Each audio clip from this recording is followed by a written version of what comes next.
Start करते हैं। So first question हमें दिया गया है, हमें वैल्यू निकालनी है ए क्रॉस बी की and magnitude of A cross B की।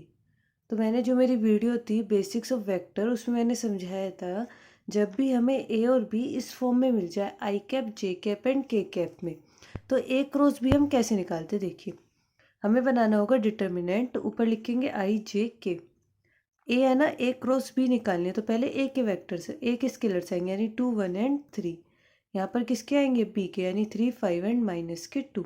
अब डिटर्मिनेंट हमें सोल्व करना आता है, ये बस हम क्या करेंगे, डिटर्मिनेंट सोल्व करेंगे, हमें वैल्यू मिल जाएगी माइनस के 79 प्लस के 13 जे एंड प्लस के 7 के। तो ये हमारी वैल्यू हो गई ए वेक्टर क्रॉस बी वेक्टर की। अब इसका क्या निकालना है, मैग्नीट्यूड। और मैग्नीट्यूड हम कैसे निकालते हैं, अंडर रूट आई का कोफिशिएंट क्या है, माइनस के 17, सो माइनस के 17 का स्क्वायर, जे के कोफिशिएंट का स्क्वायर एंड के कोफिशिएंट का स्क्वायर। इसको सॉल्व करेंगे तो हमें वैल्यू मिल गई 13√3। सेकंड पार्ट पर आ जाते हैं। सेकंड में भी सेम काम करना है। तो यहाँ पर पहले हमें क्या निकालना है, A vector cross B vector. तो आई जे के, यहाँ पर ए के स्केलर्स आए हैं और बी के स्केलर्स आ गए। सॉल्व करेंगे तो वैल्यू मिल गई है 19 जे प्लस 19 के। मैग्नीट्यूड निकालेंगे तो अंडर रूट पहले का स्क्वायर प्लस दूसरे का स्क्वायर, यानी कितना आ गया, 19√2। क्वेश्चन नंबर थर्ड पार्ट पर आ जाते हैं। सेम काम करा है, पहले ए क्रॉस बी निकाला है और फिर इसका क्या निकाल दिया हमने, मैग्नीट्यूड। क्वेश्चन नंबर सेकंड पर आ जाते हैं। इसमें हमें क्या दिया है, हमें एक ए वेक्टर दिया है और एक बी वेक्टर दिया है। तो क्वेश्चन में कह रहा है सबसे पहले हमें किसकी वैल्यू निकालनी है, A vector cross B vector की। तो हमने निकाल दिया, तो हमें मिल गई 2i minus 51 J and plus के 13 के। क्वेश्चन नंबर थर्ड पर आ जाते हैं। थर्ड के फर्स्ट पार्ट में हमें कह रहा है कि find the unit vectors perpendicular to both A vector and B vector. हमें वो यूनिट वेक्टर निकालना है जो दोनों पर परपेंडिकुलर हो, ए वेक्टर पर भी एंड बी वेक्टर पर भी। तो सबसे पहले क्या निकालेंगे, ए वेक्टर क्रॉस बी वेक्टर। इसकी वैल्यू आ गई है माइनस के 4i plus 4j plus 4k। इसका मैग्नीट्यूड निकालेंगे तो आ गया है 4√3। सो देखिए, एक यूनिट वेक्टर जो परपेंडिकुलर है दोनों ए वेक्टर और बी वेक्टर पर, हमने मान लिया ईटा कैप। इसका फॉर्मूला क्या होता है, ये हम कैसे निकालते हैं, ऐसे निकालते हैं। देखिए, A vector cross B vector upon में magnitude of A vector cross B vector. तो इन दोनों वाली हमने शुरू में निकाल ली है भाई, A vector cross B vector भी and magnitude of A vector cross B vector. तो हमारे पास फाइनल क्या आ जाएगा, ऊपर से हम क्या ले सकते हैं, 4 कॉमन, यहाँ पर कट हो जाएगा तो बचेगा माइनस के आई प्लस जे प्लस के और अपॉन में आ गया है √3। सेकेंड पार्ट में भी सेम ही काम करना है। तो पहले क्या निकाल दिया है, A vector cross B vector, फिर इसका क्या ले लिया है, मैग्नीट्यूड। तो यूनिट वेक्टर क्या हो जाएगा, A vector cross B vector upon में magnitude of A vector cross B vector. तो हमारा आंसर आ जाएगा 2i plus 3j plus 14k और अपॉन में आ गया √209। थर्ड के थर्ड पार्ट में आ जाते हैं। इसमें भी हमें सेम ही काम करना है। तो हमने पहले निकाल दिया है A vector cross B vector और उसके बाद निकाल दिया magnitude of A vector cross B vector. तो फाइनल आंसर हमें मिलेगा माइनस के आई कैप माइनस के 8j कैप माइनस के 5k कैप अपॉन में 3√10। अब आ जाते हैं क्वेश्चन नंबर फोर्थ पर। क्वेश्चन नंबर फोर्थ में कह रहा है find the unit vector perpendicular to the plane of the vectors. Same ही बात कह रहा है कि वो यूनिट वेक्टर निकालना है जो इन दोनों पर क्या होगा, परपेंडिकुलर होगा। तो वही काम करेंगे, पहले क्या निकालेंगे, ए वेक्टर क्रॉस बी वेक्टर, फिर उसका मैग्नीट्यूड निकाल देंगे एंड लास्ट में क्या निकालेंगे, ईटा कैप। तो हमारे पास वैल्यू आ जाएगी 3i minus 2j plus 6k cap और अपॉन में आ गया है 7। क्वेश्चन नंबर फिफ्थ पर आ जाते हैं। ये हमें दिया गया है ए वेक्टर और बी वेक्टर और कह रहा है कि एक वेक्टर है जिसका मैग्नीट्यूड हमें 6 दिया गया है और which is perpendicular to both the vectors.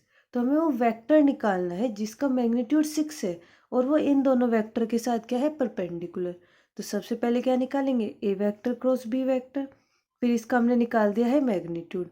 तो अब जो वेक्टर है, जो हमारा रिक्वायर्ड वेक्टर है, वो क्या आ जाएगा। देखिए, जब हम यहाँ पर ये वाले क्वेश्चंस कर रहे थे तो हमने जब यूनिट वेक्टर निकाला था तो फॉर्मूला क्या लगाया था, A vector cross B vector upon में magnitude of A vector cross B vector.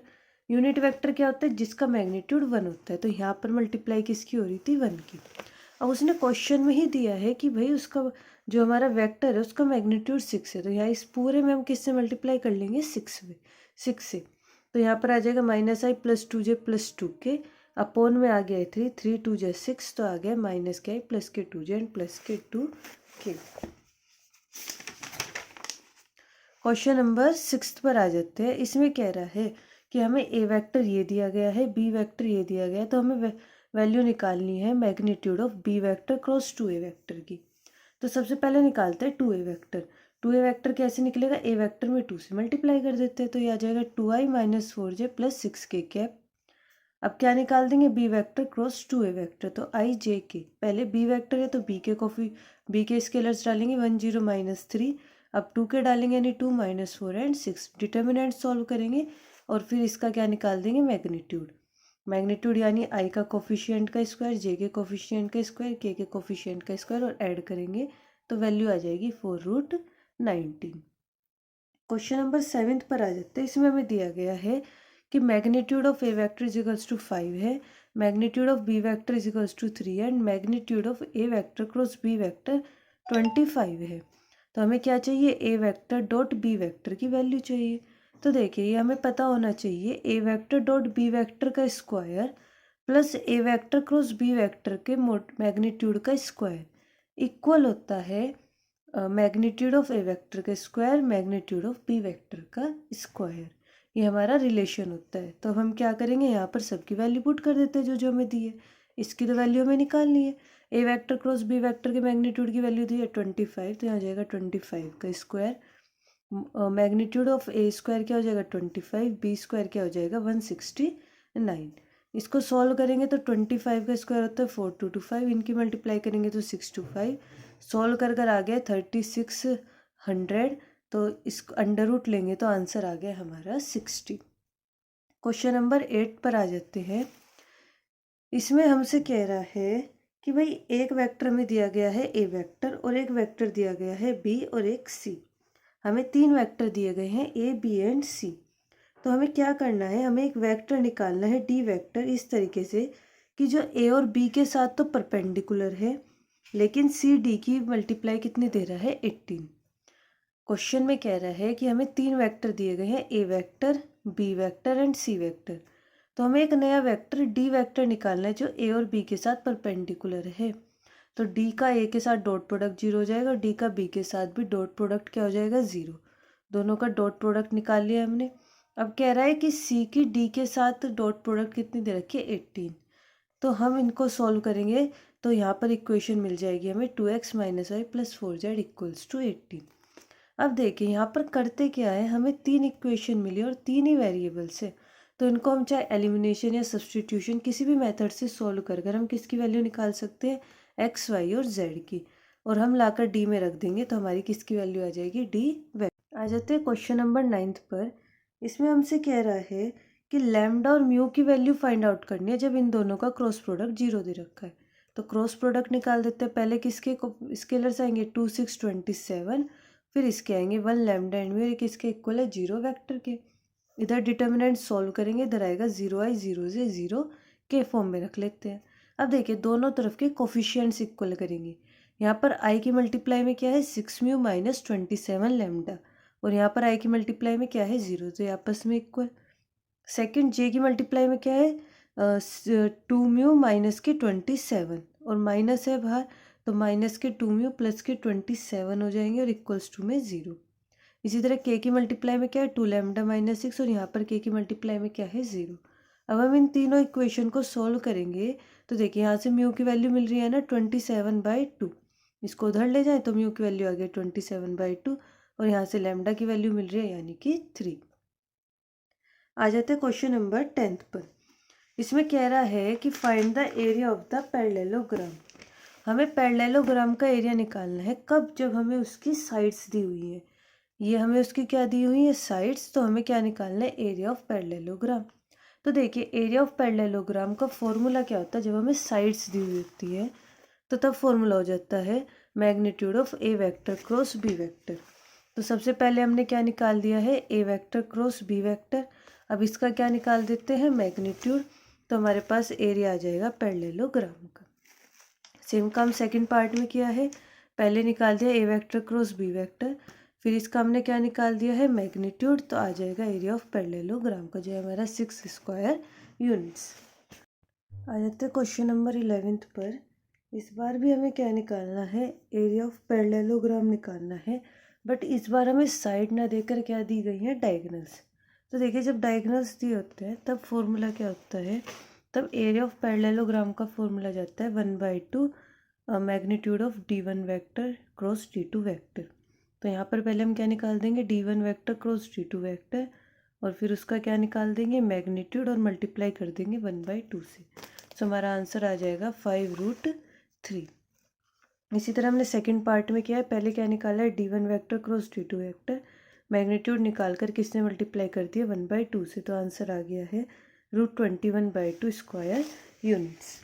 Question number 12 पर आ जाते हैं। यहाँ पर हमें 3 कोऑर्डिनेट्स दिए गए हैं, ए बी एंड सी, और क्वेश्चन में हमसे कह रहा है कि find the area of triangle A B C. तो हमें ट्राइंगल का एरिया निकालना है। तो एरिया ऑफ ट्राइंगल क्या होता है, 1/2 magnitude of A B vector cross A C vector. तो देखिए, यहाँ पर हमें क्या दिया गया है, पॉइंट ए, तो हम इसका निकाल लेते हैं पोजीशन वेक्टर।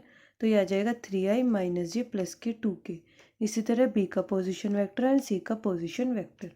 अब हमें यहाँ पर क्या चाहिए, ए बी एंड ए सी। तो ए बी कैसे निकलता है, position vector of B vector minus position vector of A. तो दोनों को माइनस कर देते हैं, यानी इसमें से ये माइनस कर देंगे, एंड ए सी के लिए सी में से क्या माइनस कर देंगे, ए। दोनों को क्या निकाल देंगे, क्रॉस प्रोडक्ट, और उसका लास्ट में क्या लेना है, मैग्नीट्यूड, और बाद में मल्टीप्लाई कर देंगे 1/2 से। तो आ जाएगा हमारा area of triangle. Second part में सेम काम करना है। पहले पोजीशन वेक्टर निकालें, A vector B vector C vector. A B vector कैसे निकलेगा, B vector minus A vector. A C vector निकलेगा C vector minus A vector से। A B vector cross A C vector निकाल दिया है, magnitude ले लिया और मल्टीप्लाई कर दिया 1/2 से। क्वेश्चन नंबर 13 पर आ जाते हैं। क्वेश्चन नंबर 13 पर आ जाते हैं। इसमें हमें कह रहा है कि फाइंड द यूनिट वेक्टर, वो यूनिट वेक्टर निकालना है जो परपेंडिकुलर है प्लेन ए बी सी के। तो हमें यहाँ पर ए बी सी की वैल्यू दे रखी है। तो the vector A B vector cross E C vector is perpendicular to the vector A B vector cross A C vector both. तो देखिए, रिक्वायर्ड यूनिट वेक्टर क्या होगा, formula A B vector cross A C vector, और upon में आ जाएगा magnitude of A B vector cross A C vector. तो A B vector क्या होगा, position vector of B minus position vector of A. B का position vector क्या है, और ये क्या होगा, -i - j -3 के। इसी तरह ए का आ जाएगा, दोनों को माइनस करेंगे तो मिल जाएगा -2i 0 j -5 के। इसी तरह ए सी की वैल्यू निकाल ली है, ए बी क्रॉस ए सी निकाला है, इसका ले लिया है मैग्नीट्यूड। तो रिक्वायर्ड वेक्टर क्या आ जाएगा, A B vector cross A C vector, और अपॉन में इसका मैग्नीट्यूड। क्वेश्चन नंबर आ जाते हैं हम 14 पर। क्वेश्चन नंबर 14 में हमें दिया गया है A vector B vector and C vector, और क्वेश्चन में हमसे कह रहा है कि show that the points having position vectors are collinear. तो यहाँ पर हमें दिखाने हैं कि हमारे सारे पॉइंट्स क्या होंगे, कोलिनियर होंगे। तो सबसे पहले क्या निकाल देते हैं, A B vector and A C vector. A B vector कैसे निकलता है, position vector of B minus position vector of A, and A C vector निकालेंगे position vector of C minus position vector of A. अब इनके क्या निकाल देते हैं, क्रॉस प्रोडक्ट। ये आ गया है 0, और जब भी क्रॉस प्रोडक्ट 0 आ जाए तो हम कह सकते हैं तीनों पॉइंट्स क्या है भाई, कोलिनियर। क्वेश्चन नंबर 15 पर आ जाते हैं। इसके फर्स्ट पार्ट में कह रहा है कि वेक्टर मेथड का यूज़ करके हमें दिखाना है कि ए बी सी क्या होंगे, कोलिनियर होंगे। तो देखिए, ये कैसे निकालते हैं, सेम काम करेंगे। पहले हमने निकाल दिया A B vector, position vector of B minus position vector of A करके। इसी तरह A C vector, A B vector cross A C vector निकाला है हमने, देख ली इसकी वैल्यू कितनी आ गई, 0। तो हम कह सकते हैं सारे के सारे पॉइंट्स क्या हैं, कोलिनियर। सेम काम सेकंड में किया है। पहले किसकी वैल्यू निकाल दी, A B vector A C vector की, क्रॉस प्रोडक्ट निकाला है, 0 के इक्वल आया, तो हम कह सकते हैं हमारे सारे पॉइंट्स क्या है, कोलिनियर। क्वेश्चन नंबर 16 पर आ जाते, कह रहा है कि show that the points with position vectors are collinear. Same काम करना है। तो पहले A B vector and A C vector निकाला है, दोनों का क्रॉस प्रोडक्ट निकाल दिया है, और 0 आ गया, तो हम कह सकते हैं क्या है, कोलिनियर। क्वेश्चन नंबर 17 में आ जाते हैं। ये कह रहा है कि find the movement of the force, क्या निकालना है, मूवमेंट निकालना है, जबकि हमें फोर्स दिया गया है। इसी के साथ साथ हमें दिया गया है कि वो किस पॉइंट पर एक्ट हो रहा है, पी पॉइंट पर एक्ट होता है with position vector about the point A. तो देखिए हमें एफ दिया गया है, ओपी वेक्टर दिया गया है और ए पॉइंट दिया गया है, और हमें निकालना क्या है, मोमेंटम। तो देखिए मोमेंट का क्या फॉर्मूला होता है, ये जाता है moment of F vector applied at P about A. तो देखिए ये होता है A P vector cross F vector. तो सबसे पहले हमें क्या निकालना पड़ेगा, ए पी वैक्टर। तो क्या होगा, position vector of P minus position vector of A. तो इसको इसमें से माइनस कर देंगे, एफ वेक्टर में क्वेश्चन में दे ही रखा था, दोनों का क्रॉस प्रोडक्ट निकालेंगे तो आ गया -6j -6k। क्वेश्चन नंबर 18 में भी सेम काम करना है, बट यहाँ पर हमें पोजीशन वेक्टर ना देकर पी पॉइंट दिया गया है, तो हमें पोजीशन वेक्टर तो निकालना आता है। तो इसे कैसे लिख सकते हैं, 2i - j + k 4k। अब क्या निकाल देंगे, ए पी वैक्टर और ए P vector cross F vector निकाल कर हमें मिल जाएगा मोमेंटम, यानी -10i + 7j + k। Last question, question number 19 पर आ जाते हैं। क्वेश्चन में कह रहा है कि दो अनलाइक फोर्सेस है, ये रही दो हमें अनलाइक फोर्सेस दे रखे हैं, 3i + k and -k 3i - k, जिनके मैग्नीट्यूड इक्वल है और एक बॉडी पर जिन पर इस पॉइंट पर क्या लगा रहे हैं, फोर्स लगा रहे हैं। तो हमें मोमेंट ऑफ कपल निकालना है। Also find the magnitude of moment of couple. तो हमें मोमेंट ऑफ कपल भी निकालना और साथ साथ उसका मैग्नीट्यूड भी। देखिए यहाँ पर हम पहले वाले केस में बात कर लेते हैं। तो फॉर्मूला क्या जाता है, moment R vector into F vector. तो पहले क्या निकाल देते हैं, cross product I J K, F into A cross product होती है R vector into cross F vector. तो पहले आर के आएंगे स्केलर्स 1 2 -1, फिर आ गए एफ के 3 0 1, क्रॉस प्रोडक्ट निकाल लिया। सेम काम दूसरे के लिए यानी बी के लिए भी निकाल लिया है हमने। अब क्या करेंगे, दोनों को कंबाइन करेंगे। तो यानी क्या करेंगे, mu A vector plus mu B vector, दोनों को ऐड कर दिया है, ये आ गया हमारा मोमेंटम, कपल ऑफ मोमेंट। अब क्या कर देंगे, इसका मैग्नीट्यूड तो आ जाएगा √211 यूनिट्स। सो फ्रेंड्स इसी के साथ कंप्लीट हो जाती है हमारी एक्सरसाइज 17.2। सो प्लीज़ आप चैनल को लाइक, सब्सक्राइब एंड शेयर कर दीजिए।